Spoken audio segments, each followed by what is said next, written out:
PFI से जुड़ी बड़ी खबर, क्योंकि पीएफआई पर लगातार कसता शिकंजा। जी हां, देश के 8 राज्यों में पीएफआई पर ताबड़तोड़ एक्शन हमें देखने को मिले, जहां कड़ी कार्रवाई हुई है, छापेमारी हुई है, बहुत लोग हिरासत में लिए गए हैं, गिरफ्तार भी किए गए, उनसे पूछताछ लगातार यह सिलसिला जारी है। इस बीच दिल्ली में सुरक्षा व्यवस्था बेहद चाक चौबंद, और आपको बता दें कि पुलिस कमिश्नर सभी जिलों के डीसीपी, स्पेशल सीपी और जो अधिकारी हैं उनके साथ बैठक कर रहे हैं हालात की समीक्षा के लिए। और सबसे बड़ी बात, जामिया इलाके की अगर बात करने तो धारा 144 लागू है, और देर रात जिस तरह से ये एक्शन हमें देखने को मिला है, इसके बाद से हड़कंप में इसके पहले ये सेकंड राउंड की कह लें कि ये जो ताबड़तोड़ एक्शन हमें देखने को मिला, इसके पहले भी हमें देखने को मिला था देश के कई राज्यों में जब एक साथ छापेमारी हुई थी। लेकिन इस सिलसिले को और आगे बढ़ाया गया है, क्योंकि कुछ लोगों को जब हिरासत में लिया गया था, पूछताछ हुई थी, तो और बड़े खुलासे हुए थे और कुछ अंदेशा भी, यहां पर साजिश भी निकलकर सामने आ रही थी। इसलिए एहतियातन जामिया विश्वविद्यालय प्रशासन की बात कर लें तो छात्रों को भी दिशा निर्देश है कि कोई धरना प्रदर्शन नहीं होगा।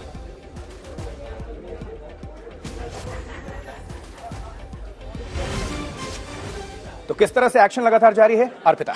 बिल्कुल आशुतोष, ये समझने के लिए जल्दी से अपने रिपोर्टर का रुख कर लेते हैं। अरविंद ओझा हमारे साथ मौजूद हैं, शाहीन बाग में वो मौजूद हैं।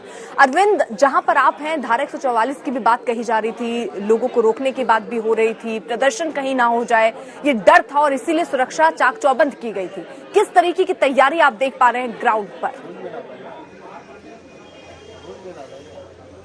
सीधे अर्पिता, मैं आपको तस्वीरें ही दिखा देता हूं। देखिए, पैरामिलिट्री फोर्सेस के जवान हैं, जो वज्र वाहन है, जब कोई दंगा होता है तो दंगा नियंत्रित वाहन इसे कहा जाता है, वो यहाँ पर खड़ा है। पूरे जामिया अगर यूनिवर्सिटी की बात करें तो वहां पर इसी तरह की सुरक्षा व्यवस्था है जामिया यूनिवर्सिटी के बाहर। देखिए, पहले राउंड की जब पॉपुलर फ्रंट ऑफ इंडिया की रेड हुई थी एनआईए की, उसके बाद कल रात में तैयारी के साथ Delhi police special cell, special branch और दिल्ली पुलिस की टीम ने बड़ी रेड की है, जिसमें 30 लोगों को गिरफ्तार किया गया है।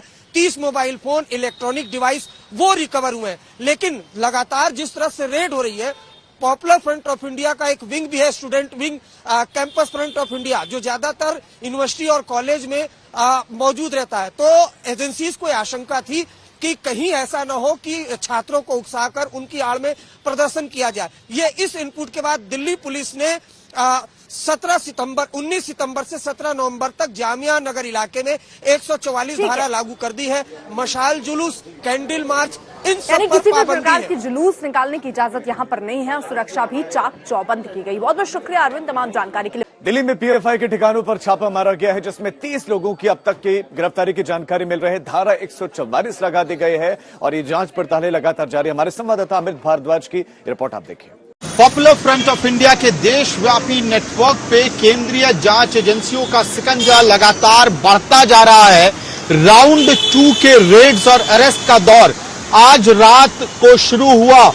बताया जा रहा है सोर्सेस के हिसाब से कि अलग अलग राज्यों में, तकरीबन 8 राज्यों में ये कार्रवाई शुरू हुई, तो राष्ट्रीय राजधानी दिल्ली के अलग अलग नेबरहुड्स में एक बार फिर से एनआईए के इनपुट्स पे दिल्ली पुलिस के स्पेशल सेल ने रेड्स किए। और इस वक्त जामिया नगर और शाहीन बाग के इलाकों में पैरामिलिट्री फोर्स और दिल्ली पुलिस के जवानों ने बाकायदा पेट्रोलिंग मार्च निकाला। हमें बताया जा रहा है कि शाहीन बाग पुलिस थाने से होकर ये पैरामिलिट्री फोर्स के जवान जो इस वक्त आपको कालिंदी कुंज के पास दिखाई दे रहे हैं बैठे हुए, ये तमाम जवान असल में शाहीन बाग पुलिस थाने से मार्च निकालते हुए, पेट्रोलिंग करते हुए, अलग अलग गलियों से गुजरते हुए अंततः कालिंदी कुंज के पॉइंट तक पहुंचे, कालिंदी पार्क तक पहुंचे और दिल्ली पुलिस के जवान इन पैरामिलिट्री फोर्सेस के जवानों के साथ घूम रहे थे। आज तक पे एक्सक्लूसिव तस्वीरें आप देख रहे हैं। असल में एहतियातन भी ये मार्च किया गया था। पिछली दफे जब राउंड 1 में क्रैकडाउन किया गया पीएफआई के नेटवर्क पे, तो तमिलनाडु और केरल में जबरदस्त प्रदर्शन दिखा था। तमिलनाडु में हिंसक प्रदर्शन हुआ। पीएफआई के कई सारे एक्टिविस्ट पे यह आरोप लगा कि उन्होंने आरएसएस और बीजेपी से जुड़े हुए नेताओं के घरों पे हमला करने का प्रयास किया था। और उसके बाद एहतियातन देश भर में लोकल पुलिस फोर्सेज ने राउंड 2 के क्रैकडाउन के दौरान लॉ एंड ऑर्डर मेंटेनेंस के लिए मुस्तैदी दिखाई। और राष्ट्रीय राजधानी दिल्ली में शाहीन बाग में कुछ इस तरह से बड़ी संख्या में पैरामिलिट्री फोर्सेज ने मार्च निकाला। और कहीं ना कहीं कारण दो है कि रेड्स के दौरान किसी तरह का डिस्टर्बेंस ना हो और रेड्स के बाद, अरेस्ट के बाद कोई भी व्यक्ति पीस एंड हार्मनी को, शांति व्यवस्था को खराब करने की कोशिश ना करे। वीडियो जर्नलिस्ट अनुराग के साथ मैं अमित भारद्वाज, दिल्ली, आज तक।